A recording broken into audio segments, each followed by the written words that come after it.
La Registraduría Nacional podría activar en cualquier momento la logística para organizar el referendo por la paz, pero para ello se requieren mínimo 90 días y 40.000 millones de pesos. El registrador nacional Carlos Ariel Sánchez señaló que en el caso de que se realice un referendo el día de las elecciones locales y regionales, costaría 40.000 millones de pesos. Pero si usted lo hace en un día distinto, tiene que preparar todo un proceso electoral, empezando por el censo electoral, es decir, saber quiénes tienen la posibilidad de votar en esa fecha, y obviamente los costos por lo menos se triplican. Si se da el referendo por la paz el 25 de octubre, la registraduría necesitaría 40 días con anticipación para organizar la logística. Pero si es en otra fecha distinta a eso, no dura menos de 6 meses, porque hay que preparar un censo electoral, porque hay que hacer todo un proceso como si fuéramos a hacer las elecciones de octubre. Si no se da este año, la votación podría darse en cualquier otra fecha que estipule el gobierno, pero los costos aumentarían. Y para seguir desmenuzando este tema de la paz, tenemos en el estudio al presidente del Partido Conservador, al congresista David Barguil. Doctor Barguil, buenas noches. Buenas noches, Camila, y buenas noches para todos los televidentes.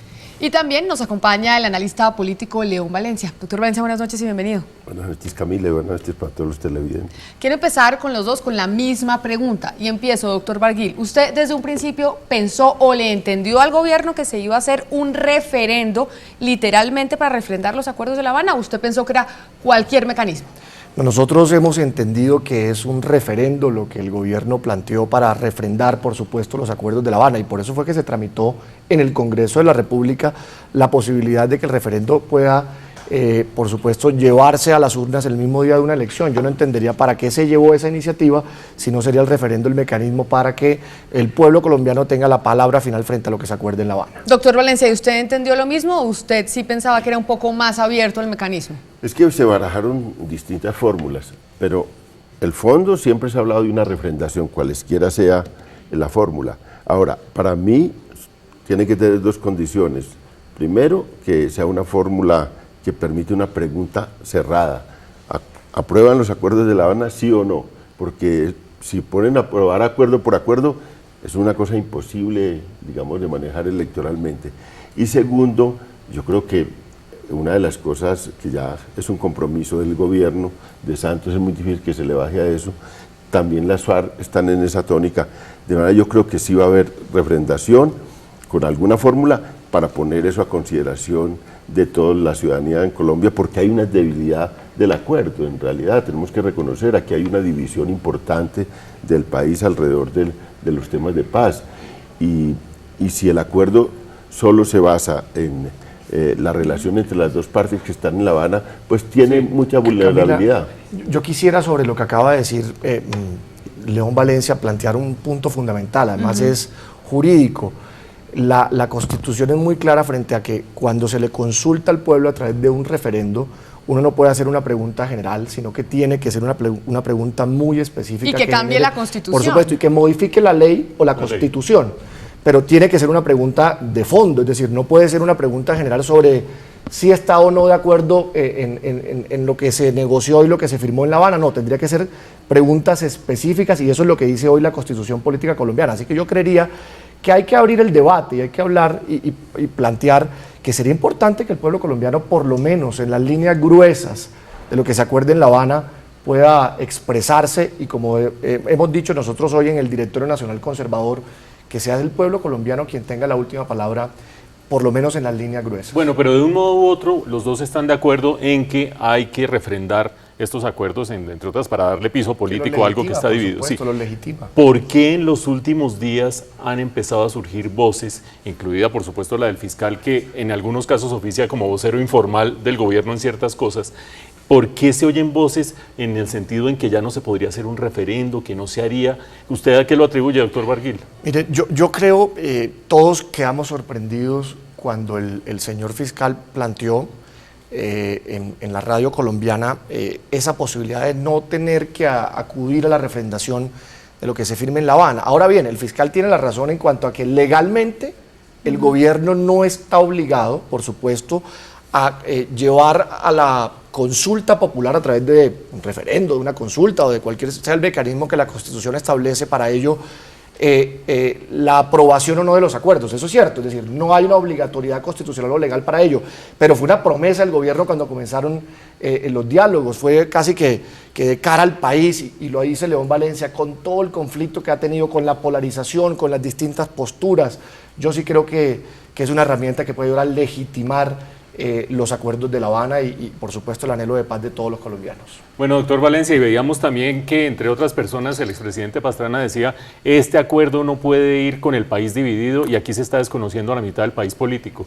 Usted mismo lo acaba de decir, ¿qué hace el gobierno con esa confrontación que tiene con por lo menos la mitad de los colombianos aparentemente? Pues yo creo que lo primero es que tiene que someterlo a la consulta de la ciudadanía y eso es indiscutible ya. Como está tan cerca, y una de las preguntas que usted acaba de hacer es por qué está tan cerca en la posibilidad del acuerdo, es porque otra vez se vuelve a discutir la fórmula. Y claro, hay interpretaciones como la que se han hecho del referendo, que el referendo es una pregunta digamos, específica sobre todos los puntos. Y ahí es donde mucha gente dice, no, eso no se puede hacer porque eso es muy difícil lograr la aprobación de un tipo de acuerdo así. Y lo segundo es que yo creo que, digamos, el esfuerzo que está haciendo el presidente también es por buscar que eso tenga un respaldo enorme y ahí sí yo creo que hay que hacer un pacto por la paz con la oposición. ¿Y usted cree, pero es posible hacer ese pacto por la paz con la oposición, sobre todo en medio de lo que está pasando jurídicamente, incluso con el Centro Democrático? Hay sectores diversos en la oposición. Por ejemplo, yo he tenido 2 conversaciones con el procurador. Ese que era una posición tan dura, el procurador ya dice, se va a aprobar, se va a hacer un acuerdo en La Habana. Segundo, va a haber una refrendación y él cree que también esa refrendación va a ser votada favorablemente. Aún así, quedará muy débil el acuerdo si no tiene un respaldo más amplio. Correcto. Yo estoy dispuesto a buscar un acuerdo, en el caso mío, personal, pero también a buscar un acuerdo con el presidente Uribe para que esté en un pacto de paz, para que ese pacto de paz sea sólido y para que el acuerdo de paz tenga viabilidad hacia el futuro. Camila, nosotros incluso hace algún tiempo, a finales del año anterior, le hicimos una invitación pública al presidente y al procurador justamente para abrir la posibilidad de tener un espacio institucional de todos los sectores políticos de cara al proceso. Incluso yo he venido, por ejemplo, conversando con varios presidentes de los partidos, incluso con Oscar Iván Zuluaga y con los partidos de la Unidad Nacional, con algunos de ellos, y hemos pensado en una idea de abrir una especie, por ejemplo, de mesa interpartidista de cara al proceso, que nos podamos sentar, que revisemos cuáles son los puntos en los que pueden haber, por supuesto, acuerdos, cuáles son los puntos que nos preocupan y empecemos a buscarle... ¿Y lo ve factible o no lo ve factible? Yo sí creo, y yo creería además, y por supuesto cuando conozcamos finalmente qué es lo que se va a acordar y cuando pongamos el tema de la justicia, de las víctimas, en el escenario de los acuerdos, yo creo que hay intereses comunes y hay que tratar de sacar adelante un acuerdo, pero por supuesto un acuerdo que le sirva al país bien hecho, donde las víctimas estén en el centro del mismo y haya, por supuesto, la justicia por medio. Yo no quiero dejar pasar, se nos está yendo el tiempo, pero no quiero dejar pasar un aspecto importantísimo de la nota que presentamos y se lo pregunto a cada uno de manera brevísima. El CERAC dice, hay un virtual cese al fuego bilateral porque las fuerzas militares se han echado para atrás. Y hay colombianos que tienen familiares secuestrados, que están siendo extorsionados, que dicen aquí están delinquiendo narcotráfico delante mío.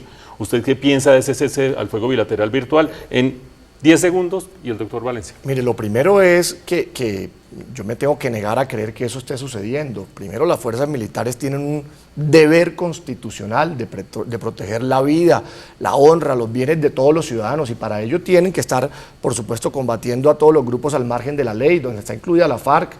En ese sentido, el ejército debe cumplir con esa misión que la Constitución establece y esperamos que así sea hasta el último día de un acuerdo al que todos le apostamos salga adelante. Doctor Valencia. No, la cosa práctica es que es verdad que las FARC han cesado todas sus hostilidades sobre la fuerza pública y sobre la población. Nosotros también tenemos la misma información, paz y reconciliación. Y pero que el ejército también ha cesado esas actividades. El ejército ha disminuido sus acciones ofensivas sobre las FARC. No se ha movido del territorio donde está, mantiene su control allí en el territorio y está pendiente de que las FARC, si las FARC reaccionan contra la fuerza pública, contra la población civil, el deber de ellos es combatirlo y yo creo que están allí. Pero es de lógica que si el otro está quieto y hay un proceso de paz que prácticamente está muy cerca, también, y eso tiene que entenderlo el país, los soldados, allá los soldados, los capitanes, los sargentos y los tenientes, que son los que van a terreno, dice, bueno, ya estamos cerca de un proceso de paz, entonces nosotros vamos a ser los últimos muertos de un acuerdo de paz, sí, vamos a irnos frente a una fuerza que está quieta. Ellos naturalmente también se protegen porque son seres humanos, entonces no están en acciones ofensivas, pero sin duda están combatiendo los otros factores, están combatiendo al ELN, están combatiendo a todo el mundo, pero a las FARC hay cierto detente frente a las FARC mientras las FARC estén quietas. Sí. Pues doctor León Valencia, muchas gracias por venir. Lo mismo a usted, doctor Barguil, gracias por venir a Red Más Noticias. Gracias a ustedes. Feliz noche.